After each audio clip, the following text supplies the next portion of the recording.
الحمد لله نحمده ونستعينه ونستغفره ونعوذ بالله من شرور أنفسنا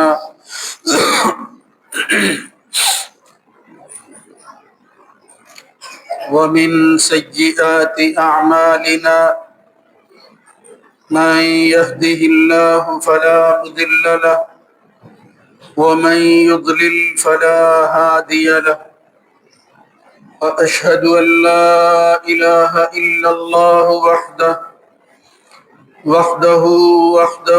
لا شريك له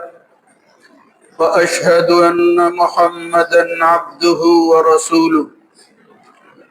اللهم صل على محمد وعلى آل محمد كما صليت على إبراهيم وعلى آل إبراهيم إنك حميد مجيد اللهم بارك على محمد وعلى آل محمد كما باركت على إبراهيم وعلى آل إبراهيم في العالمين إنك حميد مجيد أما بعد فإن خير الحديث كتاب الله وخير الهدى هدى محمد صلى الله عليه وآله وسلم وشر الأمور محدثاتها وكل محدثة بدعة وكل بدعة ضلالة وكل ضلالة في النار.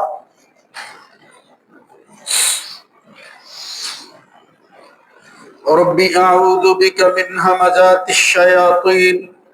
من همزه ونفخه ونفثه. يا أيها الذين آمنوا اتقوا الله حق تقاته ولا تموتن إلا وأنتم مسلمون. يا أيها الناس اتقوا ربكم الذي خلقكم من نفس واحدة وخلق منها زوجها وبث منهما رجالا كثيرا ونساء واتقوا الله الذي تساءلون به والأرحام إن الله كان عليكم رقيبا. يا أيها الذين آمنوا اتقوا الله وقولوا قولا سديدا يصلح لكم أعمالكم ويغفر لكم ذنوبكم ومن يطع الله ورسوله فقد فاز فوزا عظيما. رب اشرح لي صدري ويسر لي أمري واحلل عقدة من لساني يفقه قولي.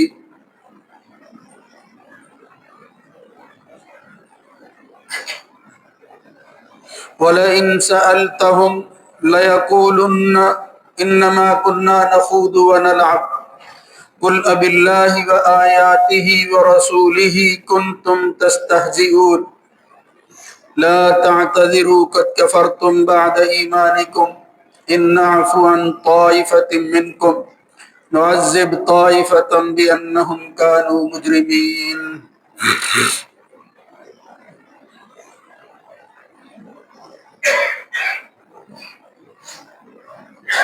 اور اگر آپ ان سے پوچھیں تو وہ کہیں گے کہ ہم شغل کرتے ہیں، دل لگی کرتے ہیں. کہہ دیجئے کیا اللہ اس کی آیات اور اس کے رسول کے ساتھ تم مذاق کرتے ہو، استہزاء کرتے ہو؟ بہانے نہ بناؤ، تم نے ایمان کے بعد کفر کر لیا ہے. اگر تم میں سے ہم ایک گروہ کو معاف کر دیں تو ایک کو ضرور عذاب دیں گے، اس لیے کہ وہ مجرم ہے.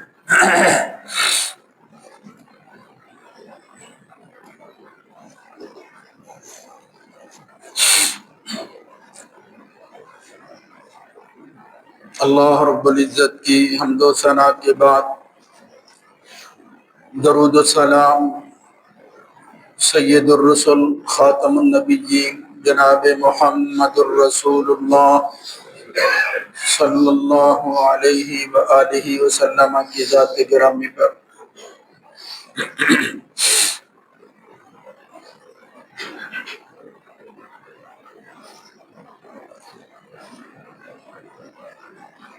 دین اور شریعت کا مطالعہ کریں تو اس کی ہماگیریت اور زندگی کے تمام معاملات پر اس کے احاطے کا اندازہ ہوتا ہے۔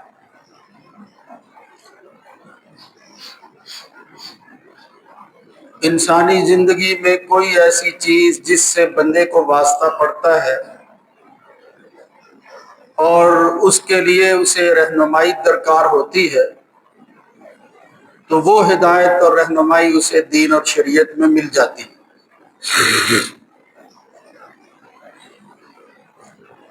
اور پھر خود اس دین کے آخری ہادی جناب محمد الرسول اللہ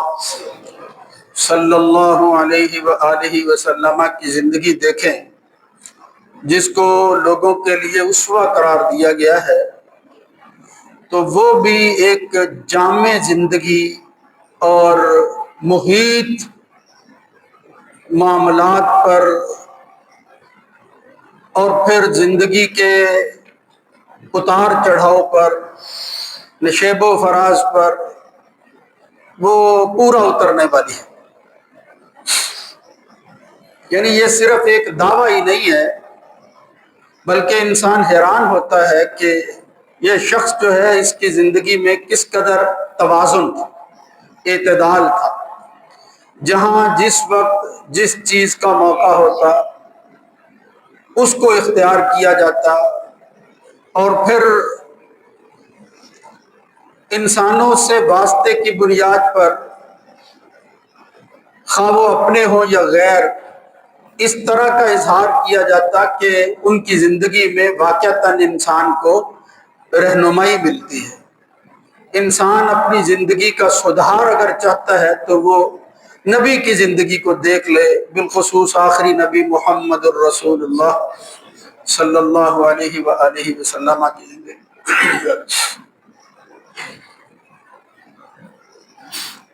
انسانی مزاج کے اندر لطافت موجود ہے، ایک ایسا جذبہ جو عام طور پر ذہین لوگوں میں موجود ہوتا ہے، یا اللہ تعالیٰ کی طرف سے کوئی عطا ہو تو وہ عام لوگوں میں بھی پایا جاتا ہے، وہ ہے لطافت۔ یعنی اپنی زبان کے ذریعے یا عمل کے حوالہ سے ایسا مظاہرہ کرنا جس سے دوسرے کا دل جیت لیا جائے، دوسرے کو مائل کر دیا جائے، اس کے لیے آسانیاں وہاں پہنچائی جائیں، اس کی ٹینشن کو ختم کیا جائے۔ یہ بہت بڑا مسئلہ ہے اس وقت بالخصوص، اور ساری حیاتی میں انسان کے رہتا ہے، خوشی غم سب کچھ لاحق ہوتے ہیں۔ محمد الرسول اللہ صلی اللہ علیہ وسلم اپنے اصحاب کے ساتھ جب رہتے تھے، مختلف مزاج کے لوگ تھے، تو آپ ان کی طبیعتوں کے مطابق ان کے ساتھ جو ہے وہ بیہیو کرتے اور سلوک اور رویہ اختیار رکھتے تھے۔ اب اسی مزاج کو سامنے رکھ کے منافق کوئی موقع ہاتھ سے جانے نہیں دیتے تھے، اور وہ اس کا سہارا لے کر کہ انسانی زندگی کے اندر تفریح ہونی چاہیے، انسان کی زندگی کے اندر ایک لطافت اور جذبہ ہے جس سے وہ دل لگی کرتا ہے، دوسروں کو اس کی طرف مائل کرتا ہے، تو اس کو بہانہ بنا کر وہ دین پر استہزاء کرتے ہیں۔ اللہ رب العزت نے سورہ توبہ کی ان 2 آیتوں میں اس کا ذکر کیا ہے، جس سے یہ معلوم ہوتا ہے کہ یہ جذبہ جس کا میں تذکرہ کر رہا ہوں، اس کی قدر کرتا ہے دین اور شریعت۔ وہ اخلاقی چیزیں جن کی طرف راغب کرتی ہے ہماری شریعت اور ان کی حوصلہ افزائی کی جاتی ہے، ان میں سے ایک یہ ہے جس کو مزاح کہتے ہیں۔ مزاح عام طور پر ہمارے ہاں ایک لفظ بولا جاتا ہے، مذاق، فلاں بندہ مذاق کرتا ہے۔ اس کے اندر یہ لحاظ نہیں رکھا جاتا کہ اس کے اس عمل سے زبان اور ہاتھ کے ذریعے دوسروں پر کیا اثر پڑے گا، کیا اس کی اذیت ہوگی، کیا اسے کوئی دکھ اور تکلیف پہنچے گا یا وہ محظوظ ہوگا، اس کا لحاظ نہیں رکھا جاتا، وہ مذاق کرتا ہے۔ یہ بعض لوگوں کی طبیعت کے اندر ہوتا ہے، اور ایسے لوگ جو ہیں وہ نعمت ہوتے ہیں کسی بھی معاشرے کے لیے کہ جب انسان ان کو ملتا ہے تو وہ ایسی کوئی بات زبان سے کرتے ہیں جس سے انسان کی ٹینشن، انسان کے یہ افکار، وہ ماحول جس میں وہ اپنے آپ ہی کے اندر کڑتا رہتا ہے وہ اس سے نکلتا ہے۔ اسی لیے کہتے ہیں دوستوں کی مجلس اختیار کرنی چاہیے، اچھے لوگوں کی مجلس اختیار کرنی چاہیے۔ اور حدیث سے تو معلوم ہوتا ہے کہ محمد الرسول اللہ صلی اللہ علیہ وسلم جیسی عظیم شخصیت اپنے صحابہ کو اس کا موقع دیتے تھے۔ وہ روایت میں آتا ہے کہ صبح کی نماز پڑھ کر فارغ ہو جاتے، بعض دفعہ بیٹھے ہوتے تو ایک دوسرے کے ساتھ جہالت کے زمانہ کی باتوں کو یاد کرتے، دل لگی کرتے، اشعار پڑھتے، سنتے اور سناتے تھے۔ تو اس حوالے سے کچھ آداب جو ہیں وہ اس عمل کے قرآن و سنت سے معلوم ہوتے ہیں، ورنہ یہ کام جائز ہے جس کو ہم مزاح کہتے ہیں، میم زے الف اور ہے کے ساتھ۔ یوں سمجھ لیجئے جس کو دل لگی کہتے ہیں، زبان کے ذریعے یا عمل کے حوالے سے آدمی جو ہے وہ اس کو اختیار کرتا ہے۔ احادیث جب ہم پڑھتے ہیں تو خود نبی کریم صلی اللہ علیہ وسلم کی زندگی کے اندر یہ پہلو ہمیں نظر آتا ہے۔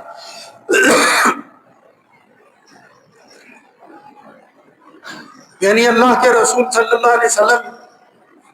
بڑوں کے ساتھ بھی معاملہ کرتے، اپنے جیسے ہم عمروں کے ساتھ بھی، چھوٹے بچوں کے ساتھ بھی۔ تو جو لوگ آپ کے ارد گرد رہتے تھے ان میں سے ایک بڑی شخصیت ایک صحابی ہیں انس ابن مالک، وہ خادم رسول ہی تھے۔ ان کی والدہ نے وقف کیا ہوا تھا بطور خادم محمد الرسول اللہ صلی اللہ علیہ وسلم کے لیے، آپ کی خدمت کرتے تھے، آپ کے امور اور آپ کی ضروریات کو پورا کرنے میں آگے بڑھ کر جو ہے وہ کوشش کرتے تھے۔ وہ خود فرماتے ہیں کان النبی صلی اللہ علیہ وسلم لا یخالطنا، رسول اللہ صلی اللہ علیہ وسلم ہم میں گھل مل جاتے ہیں۔ عام طور پر دیکھا ہے کہ جو بڑی شخصیت ہوتی ہے بالخصوص مذہبی حوالہ سے وہ تفریق رکھتا ہے اپنے اور دوسروں کے درمیان۔ وہ یہ کوشش کرتا ہے کہ میں گھل مل کر ان کے ساتھ جو میرے ماننے والے ہیں ان کی سطح پر آ کر جو ہے وہ معاملہ نہ کروں، ذرا تفریق رکھے، امتیاز جو ہے وہ برقرار رکھتا ہے۔ اس کا یہ مطلب ہرگز نہیں ہے کہ میں یہ جو بات بیان کر رہا ہوں کہ حضور کی ذات اس کی نفی کرتی ہے، وہ اس کے الٹ تھی کہ آپ بڑوں کی عزت نہ کریں۔ یہی تو کمال ہے اس دین اور شریعت کا اور اسوہ رسول کا، ہر چیز کو اس کی جگہ پر رکھا جاتا ہے، ہر معاملے کے اندر اعتدال ہوتا ہے، کوئی چیز بھی حد سے بڑھ نہیں جاتی۔ یعنی کوئی چیز جو ہے جس کی اجازت دی جاتی ہے وہ اجازت یہ نہیں ہے کہ ساری زندگی آدمی وہی کرتا رہے، خواہ اس کی زد کے اندر لوگ آتے رہیں، وہ پرواہ نہیں، ایسا نہیں ہے۔ بلکہ رسول اللہ صلی اللہ علیہ وسلم کی زندگی سے معلوم ہوتا ہے کہ وہ گھل مل جاتے، باہر سے آنے والا جو حضور کو پہچانتا نا وہ اس کو محسوس ہی نہ ہوتا کہ ان کا رہبر کون ہے۔ آپ اللہ کے رسول ہونے کے باوجود،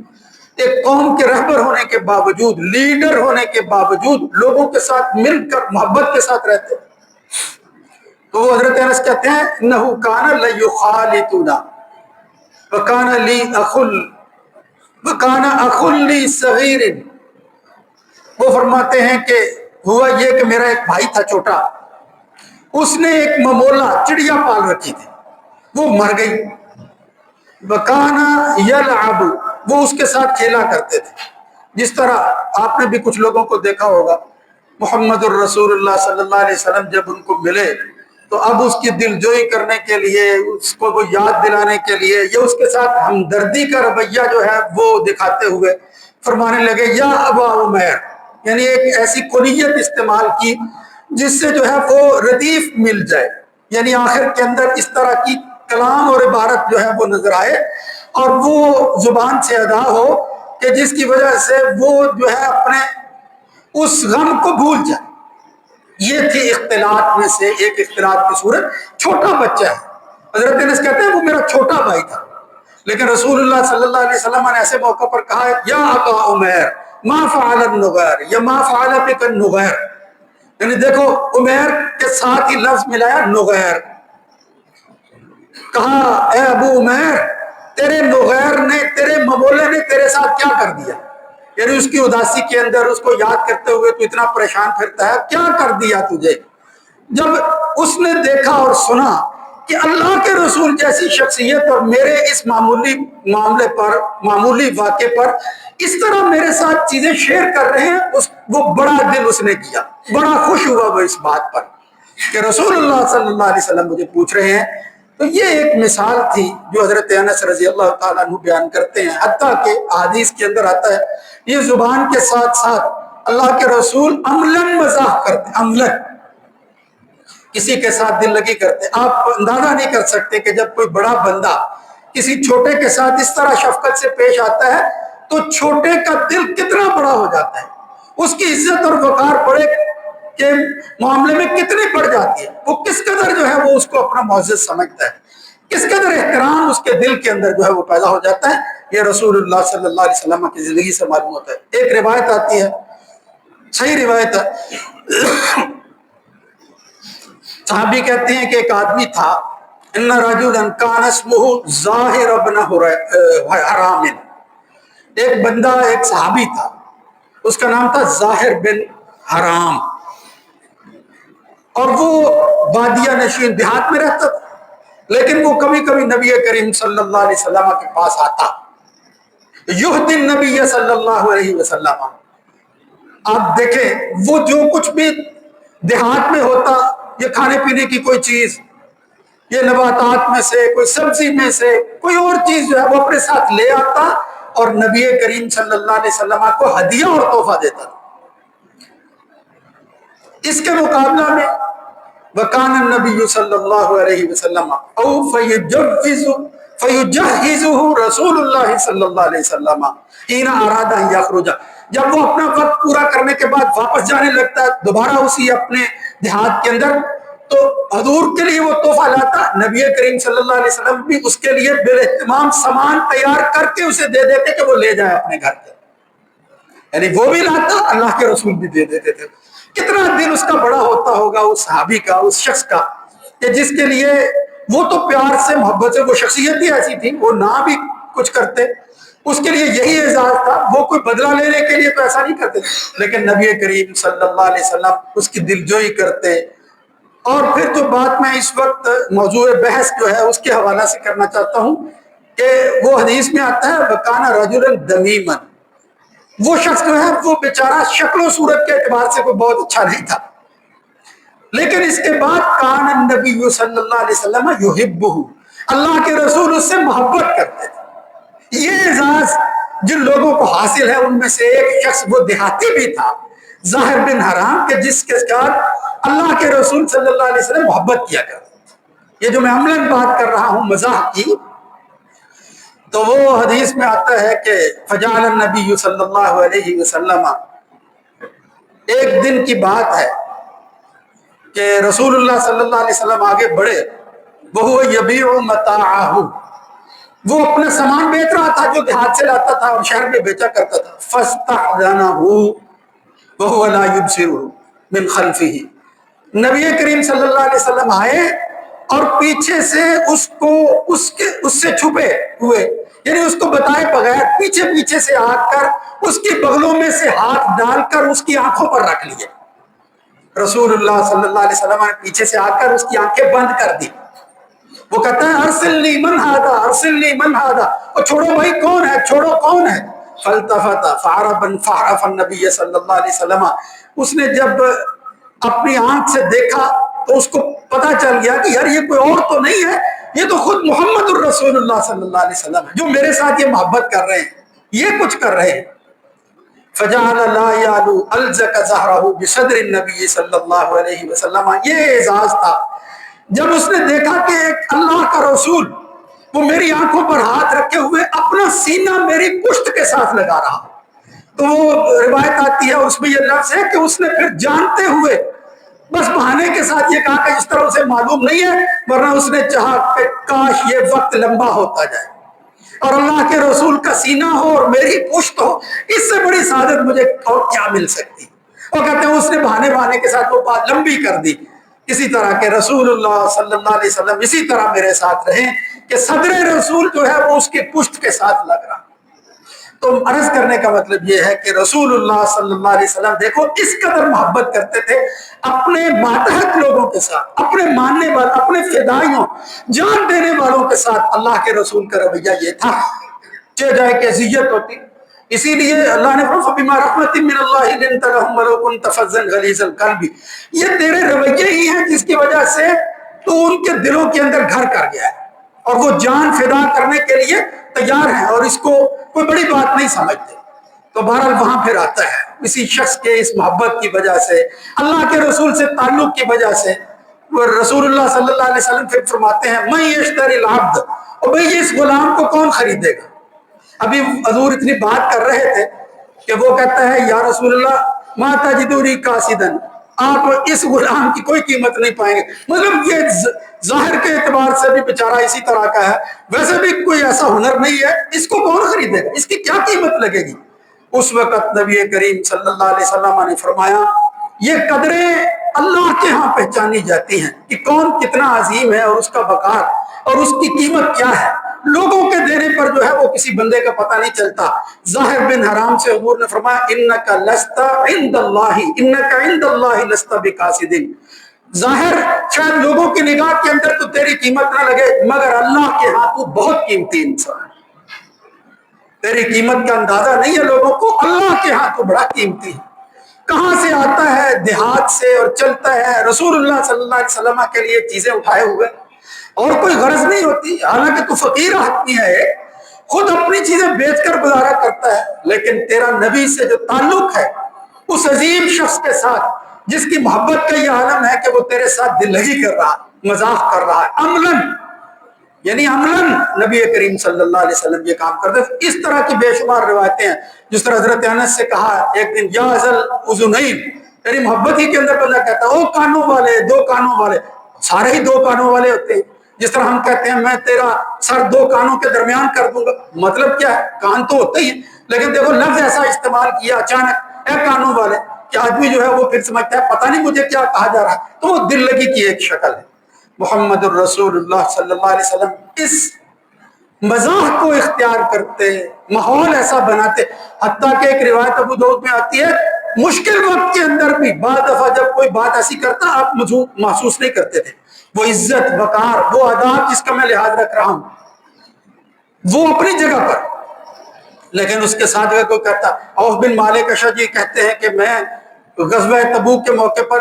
حضور کے پاس آیا، وَهُوَ فِي قُبَّةٍ مِّنْ عَدَمٍ، آپ ایک چمڑے کے کبے کے اندر تھے، خیمہ لگائے ہوئے تھے لیکن وہ چھوٹا تھا، تو میں نے آ کر اجازت چاہی، یا رسول اللہ ادخلوا، میں آ جاؤں؟ تو رسول اللہ صلی اللہ علیہ وسلم ہاں آ جاؤ، تو وہ عوف بن مالک اشجعی کہتے ہیں میں نے کہا یا رسول اللہ سارے کا سارا آ جاؤ، پورے کا پورا آ جاؤ، یعنی خیمہ تو چھوٹا سا ہے، اب میں یہاں آؤں گا تو کیسے بیٹھوں گا؟ اللہ کے رسول صلی اللہ علیہ وسلم نے غصہ نہیں کیا کہ غزوہ تبوک کا موقع ہے تم کیسی باتیں کر رہے ہو، فرمایا کل کا، یعنی سارے کا سارا آ جاؤ، یعنی اس کی بات کے اندر اس کی حوصلہ افزائی کی اور اس کے اس مزاح کو بالکل ویٹیج دیا ہے اور پھر اس مقام کو کم نہیں کیا ایسے موقع پر بھی۔ تو نبی کریم صلی اللہ علیہ وسلم یہ فرمایا کرتے تھے کہ اپنے مزاح کے اندر جھوٹ نہ بولو۔ ہمارے ہاں اب یہ ادارے بن گئے ہیں، وہ لوگوں کو یہ کام کروانے کے لیے فحش گوئی جو ہے اس کو عام کیا جاتا ہے، بے حیائی جو ہے اس کو عام کیا جاتا ہے، یہ کوئی مزاح نہیں ہے بلکہ یہ تو فطرت کے مخالف، یوں سمجھ لیجئے کہ ایک گمراہی ہے، خدا نہ خواستہ جس طرح وہ کافروں اور منافقوں کو تھی، اسی طرح اس کے اندر اس مذاق کے اندر بات کرتے ہوئے آدمی سوچے کہ دین کا مذاق نہ ہو، یہ جس طرح یہاں آتا ہے کنتم تستہزئون، دین کا مذاق نہ ہو، کسی کی داڑھی پر اس طرح کا تبصرہ کیا جائے، کسی کی نماز پر، کسی کے ظاہری لباس پر اس طرح کی باتیں بعض دفعہ بندہ کرتا نہیں، اس کا لحاظ رکھے، دین جو ہے اس کو زد میں نہ لائے بلکہ اس کا خیال کرے اور پھر جو ہے وہ دل لگی اور مزاح کرے، تو کوئی حرج والی بات نہیں ہے۔ اسی طرح اذیت دے کر کسی کے عیب اس طرح ظاہر کر کے پھر اس کے ساتھ مذاق کرنا، حالانکہ وہ مذاق ہوتا ہے، وہ بیچارے کی عزت وہ تار تار ہو جاتی ہے، یہ کہتا ہے میں دل لگی کر رہا ہوں، تو یہ نہیں ہے۔ بلکہ حضرت ابو ہریرہ رضی اللہ تعالیٰ عنہ نے تو پوچھ لیا یا رسول اللہ آپ بعض دفعہ ایسی دل لگی کی باتیں کرتے ہیں، آپ اللہ کے رسول ہیں، انک تداعبنا، آپ ہمارے ساتھ کھیلتے ہیں اس طرح۔ فرمایا انی لا اقول الا حقا، ابو ہریرہ ایسی حالت کے اندر بھی میں سوائے حق اور سچ بات کے کچھ نہیں کہتا، جھوٹ نہیں بولتا کہ جھوٹ کے ذریعے لوگوں کو جو ہے وہ ہنساؤں۔ جس طرح نبی کریم صلی اللہ علیہ وسلم نے ویل ویل لمن یحدث، بندہ بات کرتا ہے فیکذب، جھوٹ بولتا ہے لیضحک بہ القوم، اس جھوٹ کے ذریعے چاہتا ہے کہ لوگوں کو خوش کرے، یعنی ہنسائے لوگوں کو، اور اس قدر ہنسائے کہ وہ اعتدال سے ہٹ جائے، بس ہر وقت یہی کام کرتا رہے، نہیں، اعتدال مطلب جب کبھی موقع کوئی ایسا ہو، چلتے پھرتے انسان کوئی بات کر رہے لیکن مستقل طور پر اسی رویے کو اختیار کرنا جس سے کسی کی نگاہ کے اندر اس کی عزت ہی نہ رہے اور پھر آدمی سمجھے کہ یار یہ تو ہے ہی ایسا، اس سے جو ہے وہ اجتناب کرنا چاہیے، اس کی اجازت نہیں ہے، اذیت نہیں ہونی چاہیے۔ اور اسی طرح سخریہ قرآن مجید میں لا یا ایھا الذین آمنوا لا یسخر قوم من قوم عسى ان یکونوا خیرا منهم، یہ اس طرح مذاق نہ کرو، یہ سخریہ اس طرح نہ ہو کہ جس کے ذریعے آپ لوگوں کو تکلیف دے کر جو ہے وہ اپنی خوشیاں حاصل کریں، یہ اس کی اجازت نہیں ہے۔ تو یہ چند چیزیں آداب ہیں، ان کو ملحوظ رکھیں، اس کے بعد اگر اس عمل کو، اس لطافت کو آدمی اختیار کرتا ہے تو شریعت بہرحال اس کی اجازت دیتی ہے۔ یہ ایک ہلکا پھلکا سا موضوع لیکن شریعت کا حصہ ہے، حدیث کے اندر اس کا ذکر آتا ہے، اور بعض دفعہ ہمیں بھی واسطہ پڑتا ہے کسی بڑے آدمی کو دیکھ کر عام طور پر لوگ جو ہے وہ خیال کرتے ہیں یہ کس طرح کی حرکت کر رہا ہے، تو اس لیے میں نے مناسب سمجھا کہ ممبر رسول سے آپ حضرات کو مطلع کر دیا جائے کہ یہ بھی اگر اس نیت کے ساتھ آدمی کرتا ہے کہ میرا نبی یہ کام کرتا تھا تو یہ سنت بن جائے، یعنی محبت کے ساتھ اگر آپ یہ عمل کریں، حضور کا عمل جو ہے اس کو بنیاد بنا کر، اللہ تعالیٰ اس سے بھی آپ کو محروم نہیں رکھے گا۔ اللہ رب العزت ہمیں یہ باتیں سن کر سمجھنے کی اور پھر اس کے مطابق زندگی کو ڈھالنے کی توفیق نصیب فرمائے۔ اقول قولی ھذا استغفر اللہ لی ولکم۔